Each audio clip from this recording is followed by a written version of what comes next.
আজকের ব্লগটা আমার মেয়ের অ্যানুয়াল এক্সিবিশনের জন্য, ক্রিসমাস উপলক্ষে।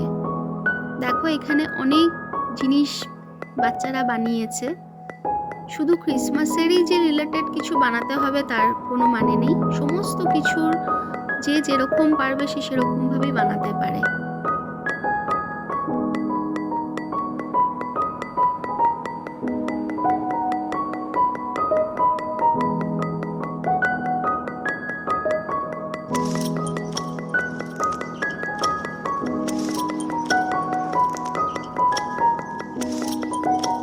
ওনারা হলেন আমার মেয়ের স্কুল টিচার্স, আর ইয়েলো কালার ড্রেস পরা আমার মেয়ে। এই প্রজেক্টটা আমি স্কুলের জন্য বানিয়েছি, লেয়ার্স অফ আর্থ। সবার কেমন লাগলো জানিও। আজকের জন্য এইটুকুই। সবাই সুস্থ থেকো, ভালো থেকো। Advance merry Christmas. টাটা।